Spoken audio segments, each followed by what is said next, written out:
Hi, I'm Justin Boyd, and we are the Watchers in the Basement. I say we, it's kind of our gimmick here, but as you can see, it's just me today. Got a solo pod. I recently saw, in fact, like as of like a couple hours ago, I saw Black Adam. So I'm going to give you my quick thoughts on that. I'm going to start out just kind of overall thoughts, talk a little bit about the background of this movie, and then later on I'll spoil it. But I'll give you a heads up on that. So, Black Adam, of course, stars The Rock, Dwayne Johnson. He plays Teth-Adam, who later on becomes Black Adam. This movie, The Rock has been working on this movie and trying to bring this character to the big screen for between 10 to 15 years. I mean, it's pretty crazy the production hell that this movie was in for so long, and he finally got it to the big screen. And overall, I really like this movie. I think this is a very good action movie and a pretty solid superhero movie. But I think the main thing with this movie is the fact the DCEU, which, is kind of a joke in the name of it, and also, the movies have been pretty hit or miss. And I'm going to rank all the DCEU movies here in a little bit. But the DCEU, to add The Rock is such a huge it's such a huge coup to get him on their side. I mean, he The Rock pretty much revitalized the Fast franchise. He came in Fast 5 and Fast 5 and Fast 6 are the 2, I mean, arguably the two best Fast and Furious movies. Um, and I think adding him to the DCU will really help, get this franchise kickstarted again. They've there's been a lot of issues with the DCEU, and a lot of it is definitely, with off-screen things and management issues, and but it looks like The Rock has kind of positioned himself as the key player in the DCU, and this movie I think is just kind of a stepping stone to what we might see in the future. But I'll get to that in a second. So the movie, so as I'm recording this, it's October 20th. The movie actually releases tomorrow, October 21st. It's got a runtime of 2 hours and 4 minutes, which I really like the runtime. If you're a fan of the Watchers and you've watched our recent superhero movie reviews, Multiverse of Madness was a similar runtime. Thor: Love and Thunder was also a similar runtime. I really like these like 2 hour runtimes. These stories don't have to be dragged out to 2.5, 3 hours. I mean, if it's a big team up movie, I understand, like obviously Endgame or, Infinity War, but for an origin story, which this movie is, but I mean, it also includes, I mean, it's an origin story that introduces a lot of characters. So, but I like the way it was done. It was quick, and I think I think you get the gist of all these characters without having, to have a huge backstory on all these guys. So, speaking of the other characters, you've got uh, Aldis Hodge plays Carter Hall slash Hawkman. Hawkman is such a great character. Um, and the thing about he's kind of the co-leader of the JSA, which is Justice Society of America. With the other leader of the Justice Society is there's Carter Hall. If you're watching right now, there he is, right there, Hawkman. Um, Aldous Hodge does a great job in this movie. I think he might be the breakout star of this film. I'm not super familiar with his work. I know he's been in a few things, but this is probably the most high profile movie he's been in. So he was a great addition to the DCEU. I mentioned Dr. Fate, who's also in the JSA.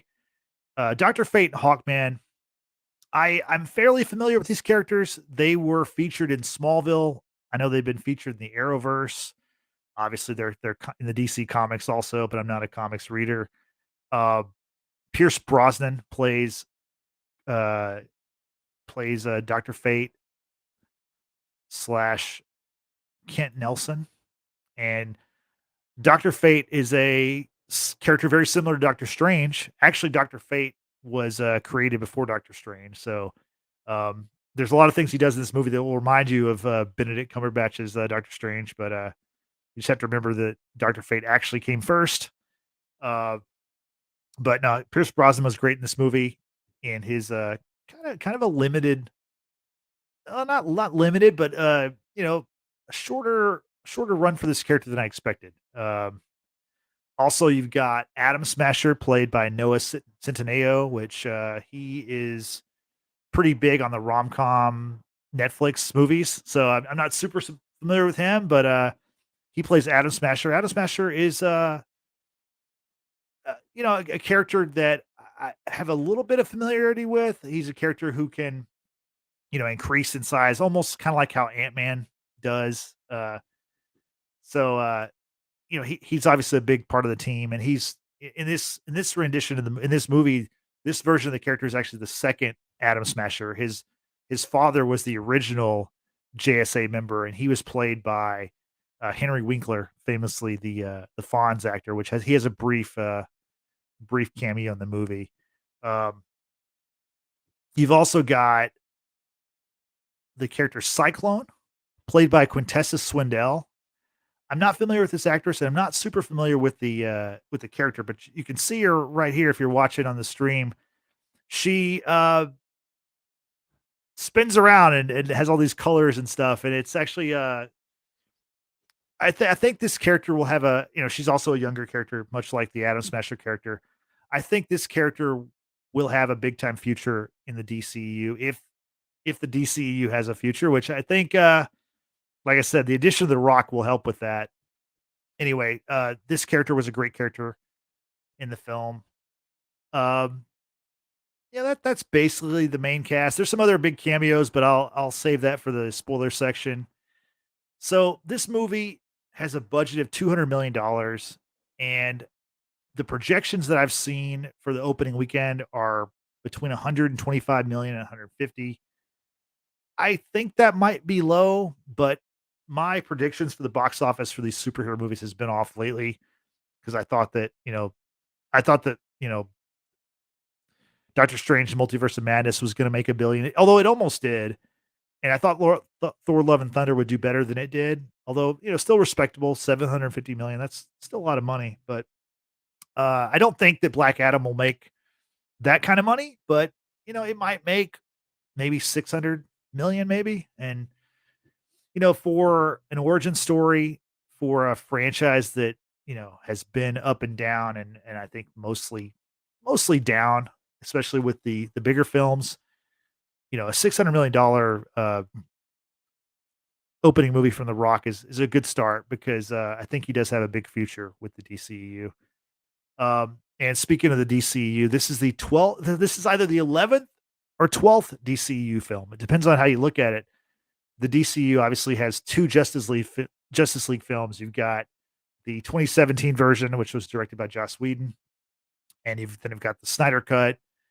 Zack Snyder was the original director. He dropped out. There were various circumstances behind that, and if you've watched our Snyder Cut episode, you'll know my feelings on that and that movie. I thought that movie was fantastic, but that's the reason why it's not clear which one is canon. It seems like certain movies, lean toward the Justice League 2017 being canon, whereas other ones in their advertising, like The Flash and the upcoming Aquaman movie, it seems like they're pointing to the Snyder Cut being as canon for the DCEU. And I don't think the DCEU has figured that out yet. They're still without a leader. They don't have their Kevin Feige yet, and that's part of why, adding The Rock really helps because having The Rock a part of your roster of superheroes really makes that job more appealing. I mean, he's arguably the biggest star in Hollywood, so that's huge for the DCEU. Uh, my spoiler-free thoughts for this movie are it's a very action-packed movie. It's also very violent, which it's more violent than the MCU movies. Black Adam, and this is actually in the trailer, so this is not really a spoiler, but in the movie Black Adam, Hawkman tells him, he's like, heroes don't kill, and Black Adam says, "Well, I'm not a hero," and he really touts the fact that he's an anti-hero, or, in this movie, and Hawkman says, heroes don't kill, and Black Adam says, "Well, I do," and he certainly does kill. He kills quite a bit in this movie, uh, and some of the killings are pretty brutal. So it was a little bit more than I expected from that front. But in other ways, it was definitely like you can see the DCEU trying to be more like the MCU. And like the comedy in this movie is very similar to really similar to a lot of the Marvel comedy. For the most part, for me, it hits with me for the most part. I enjoy the MCU comedy, as you probably know if you're watching this. But there are certain things, certain lines were kind of cheesy, and the movie is, somewhat predictable. The storyline, once you kind of get that going, it's you kind of see where the movie's going. But that's kind of the case for all these superhero movies. That's nothing new.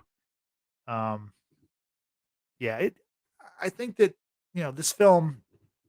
I think this film will do better than people expect, and I think that um, the action. I mean, the action is a huge part of it. And I saw this movie at a Regal theater, and I saw it in 4DX. I'm not sure if you've seen a 4DX movie.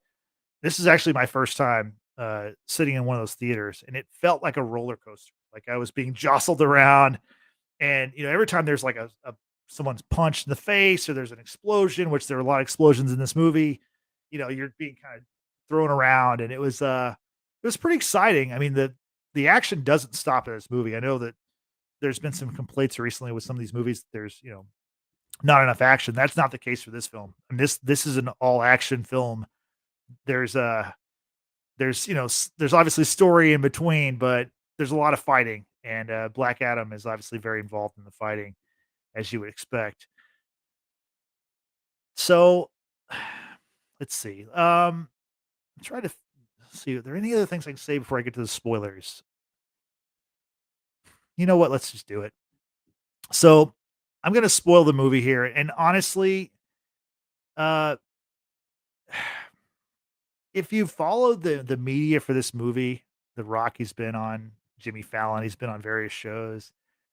Uh, this movie has been spoiled pretty severely. I mean, the main thing, and this is, this would have been a super cool thing, but the post credit scene, we see Henry Cavill return as Superman. So he's back. He's wearing the traditional red cape, blue suit.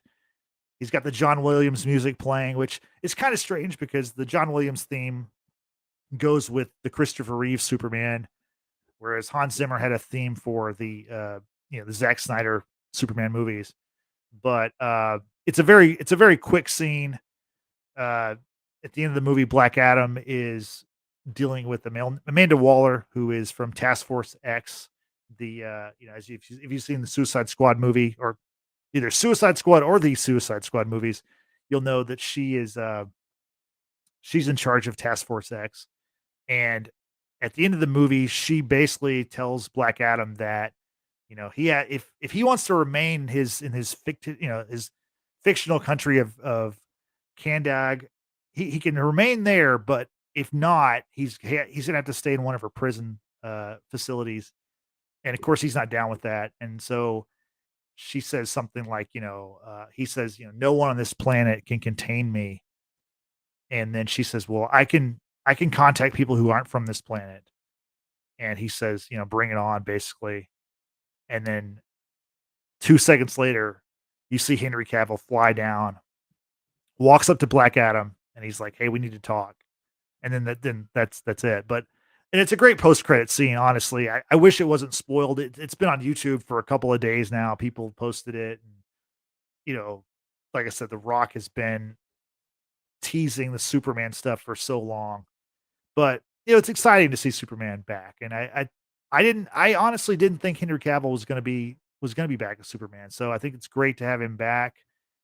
Um, I you know, I it the movie points to a sequel having, Superman versus Black Adam, or I guess I should say Black Adam versus Superman, which, would be fun to see. In the comic books and the animated films, you see Superman fight Black Adam. I mean, Black Adam's main rival, of course, is Shazam, which, Shazam is the same, just like how Billy Batson says Shazam to get his powers. Black Adam does the same thing.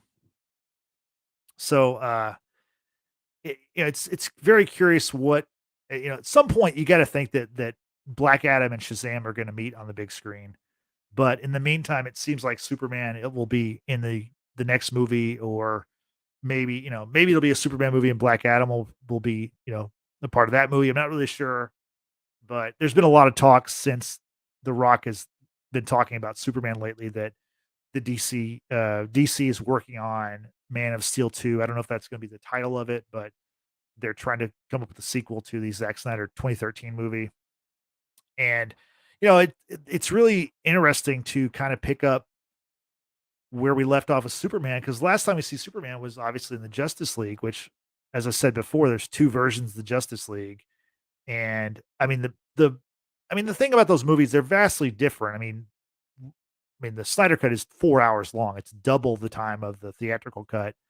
But Superman, he kind of ends in the same place in both movies. So the real big difference in that in the movies is the fact that in the Snyder cut, Superman's wearing the all black suit, whereas in the 2017 Justice League, he's got the red and blue, which I know some people are kind of bent out of shape that he's not wearing the black suit in Black Adam, but I mean, red and blue are his traditional colors. So I was glad to see him back in that, back in the traditional suit. And I mean, I'm just glad to see Henry Cavill back. I'm glad that it seems like they have some kind of idea for Superman, because we've had Superman, we've had a faceless Superman cameo in the Shazam movie.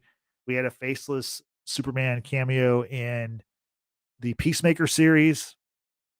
And also in this movie, there's a really great scene where Black Adam is fighting with Hawkman, and they're fighting in this kid's bedroom, and this kid has like wall to wall DC comics, comic books and posters and figures and all. There's all kinds of like cool Easter eggs. And during the fight, Black Adam tries to like he I think Black Adam, his powers are similar to Superman, except for he also has magic, which is something a weakness of Superman's also. So that makes him formidable foe for Superman down the road. But in this fight between Hawkman and Black Adam, like, I can't remember if he like I think he shoots like lightning bolts out of his hands, and Hawkman dodges the lightning bolt, and the lightning bolt hits the Superman poster, and it hits like right where the head is. So it's a headless Superman, which is kind of like a nod to the fact that we've had so many headless Superman cameos recently. But like I said, the big story obviously is Henry Cavill's back, and so that'll be exciting to see where we go with Henry Cavill and Black Adam. But there's other cameos in this movie. And speaking of Peacemaker, uh, Amelia Harcourt, which the actress is Jennifer Holland. If you watch the Peacemaker TV series on HBO Max, that actress is, Mrs. James Gunn. She's married to James Gunn. She makes a brief cameo. And I mean, her cameo is really quick, but she is she's still working for Amanda Waller. And there's a part in the movie where the JSA is able to apprehend Black Adam, because Black Adam is basically on this like revenge tour, and he's killing people. I mean, he's killing bad guys, but it's still the JSA are the typical, the good guys who don't want to see people killed, and so they're trying to stop Black Adam, and they finally, kind of they stop him. I mean, in a way, he kind of gives himself up, and anyway, he depowers himself, and he's taken to the Task Force X prison facility, and Harcourt is there to receive him, and so she has a quick cameo, which I wasn't expecting that. I knew all about Henry Cavill, and I knew Amanda Waller, Viola Davis was going to be in the movie, but I did not expect to see Harcourt in the film. So that was pretty cool. Um, one of the other bigger spoilers in this film, and I was not expecting this, was the fact that Doctor Fate, who is played by Pierce Brosnan, his character dies in the film. Now, like I said, I'm not super familiar with the character. I mean, it's a character where he puts on a helmet and he can see the future, and he has, like I said, his powers are very similar to Doctor Strange, and he can manipulate time, and like I said, very similar to Strange.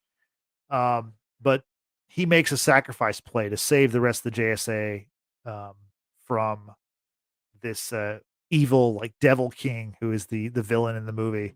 Um, anyway, his character dies, and his magical helmet also disappears. It kind of evaporates, similar to like someone being snapped from like the MCU. So I don't know if we're gonna see Pierce Brosnan return, or if that is a if if Doctor Fate is a mantle that can be passed on, like a lot of other characters. I don't believe it is, but again, I'm not super familiar with the character, so um, like I said, I was surprised to see him go, because he was such a I mean, he plays a he has limited screen time, but he plays a big part in the movie, and you could see where he could have a big run in the future of the DCEU. Because it's one thing this movie does. It it really kind of expands the DCU, the universe of characters. Like I said, you're introducing the Justice Society of America, who was the precursor for just the Justice League, and so you wonder, are we going to see uh, are we going to see the JSA again? Are they going to face off with the Justice League? Are they going to team up with I mean, more than likely they would team up with the Justice League, but the one kind of problem with the DC characters is they're all of them are so powerful. They're almost like godlike, and obviously Doctor Fate is one of those where he's just one of the most powerful characters in the universe. So to take him off the board, I guess makes sense. I was surprised to see it happen in his introduction to the DCU, and also his introduction to the big screen. But no, Pierce Brosnan does a great job as this character. Really, I mean, the acting across the board is pretty good in this film. I don't think there's anybody is like bad or anything. I think it's to me it was a lot of younger people that I wasn't familiar with, a lot of kind of unknowns to me. But the story's pretty solid. And like I said, it moves at a nice pace where you've got fight scene after fight scene, explosions, and the Rock's doing some humor here and there. But all in all, I think it's a pretty good film. I think you'll enjoy this movie. I think especially if you think that superhero stuff is lacking action lately. This certainly does not lack action. It's honestly, like I said, one of those action packed movies I've seen in a long time. And I mean, it I don't know. I think it's just the fact the Rock's in it. Like it had to be, you had to have big explosions, and everything had to be bigger because the Rock's in it, and he definitely amplifies that. And going forward, the Rock and as Black Adam facing Superman is it's really interesting. And I honestly, the thing about this movie to me is that for DC fans, I think it kind of gives DC fans hope, because DC's been in such a I mean, honestly, like an up and down kind of. It's been a roller coaster ride for them, and they've kind of been in limbo for a long time. And I think that The Rock, by bringing back Superman, especially Henry Cavill, kind of points the way that, hey, we have a direction now. And it's also worth noting with The Rock and Henry Cavill that both of them are represented by The Rock's ex-wife. She is Danny Garcia, represents both actors. So The Rock kind of made this happen. And I've heard recently that this post credit scene was just filmed last month. So it's all happened very quickly, but I'm glad it did. It's a cool moment. You can find it on YouTube if you don't want to see the film, but it's definitely better in theaters to see that moment and to hear the music and to see. I mean, Superman makes a pretty cool entrance. I'll give him that, and I'm a big Superman fan. It was good to see him back. Um, so let me see, what else do I want to touch on before I get out of here? Like I said, just want to give quick thoughts. Maybe we'll come back and do a full show about this, but probably not. I think I'm the biggest DC fan of the watchers, so I just want to make sure we got something out there. Um, I guess the last thing, let's talk about rankings. So here's my updated rankings for the DCEU. Um, as if you can tell, Black Adam checks in at number 4. So pretty strong entry for me. My number 1 was the Snyder Cut. I thought the Snyder Cut was amazing. I mean, it's a 4-hour movie. Obviously, that's a ridiculous runtime, but Zack Snyder kind of took of like a Lord of the Rings approach to that film. It was like a Lord of the Rings style like superhero movie in I mean in runtime and just like in the scope, and it's a very grand movie. It's way too long.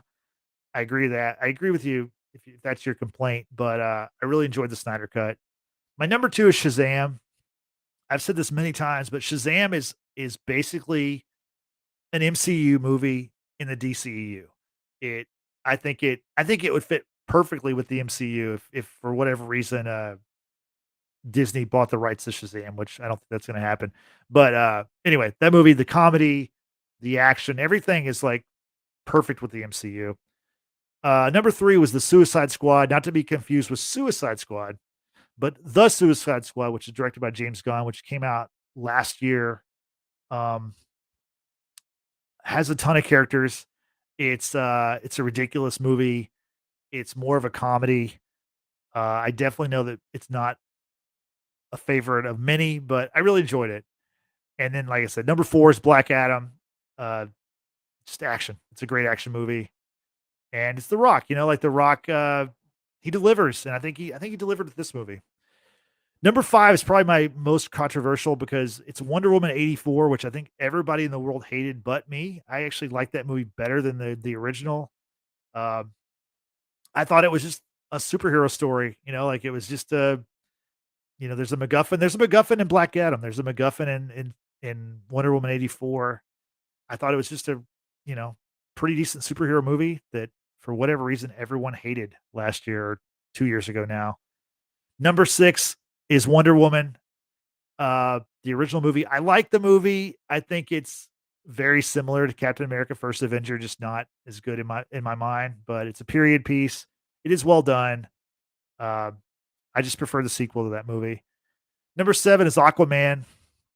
Aquaman is the highest grossing of the DCEU, but like I said, it's middle of the pack for me. I don't think it's a bad movie, but to me it's a movie that I don't really ever have any interest in seeing again. So that checks in number 7 for me. Number 8 for me is Batman v Superman, which I've seen this movie of all the DC movies. I've seen this movie the most.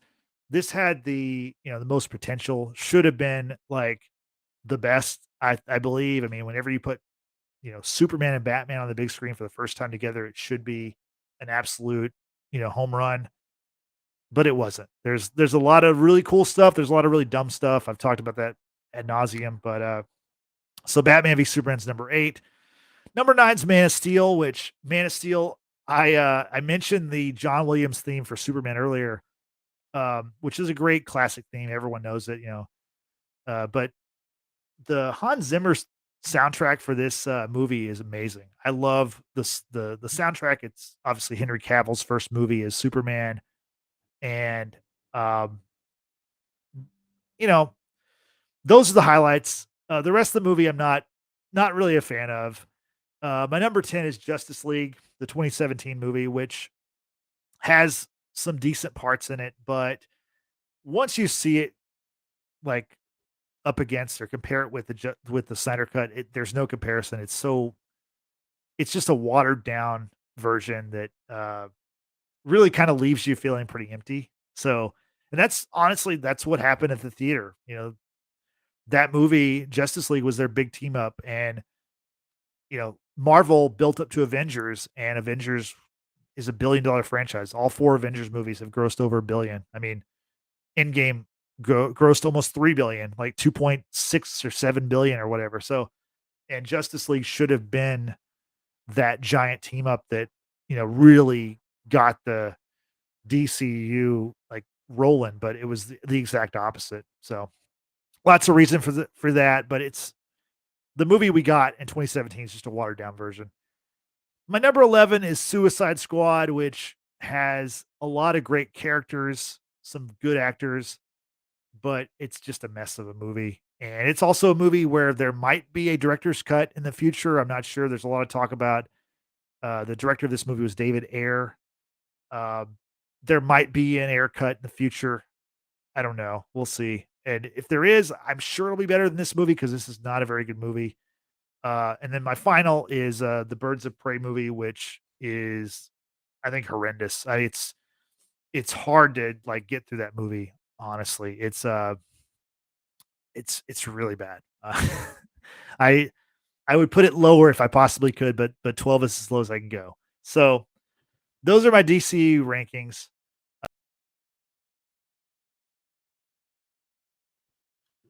Got some problems. Hold on a second here. So those are my DCU rankings. Um, all in all, I think Black Adam is a fun film. I think you'll enjoy it if you check it out.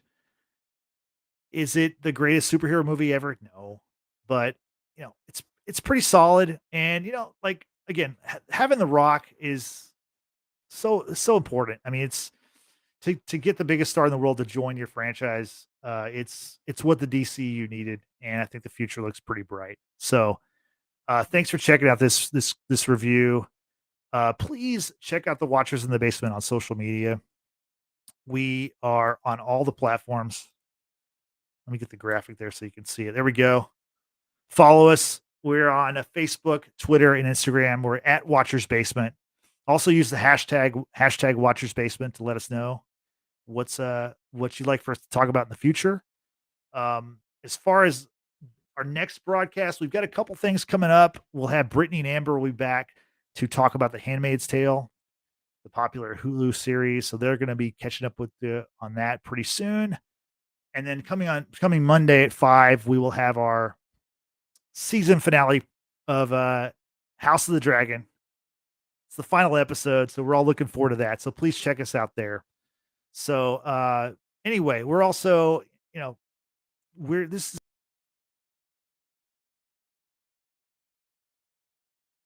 yes. So check us out. We're on Spotify, Apple Podcasts, and Google Podcasts. So give us a listen, subscribe, rate, and review, all that good stuff. We appreciate it. And that's it. So thanks for watching. Thanks for listening, and we'll see you soon. Have a good night. Bye bye.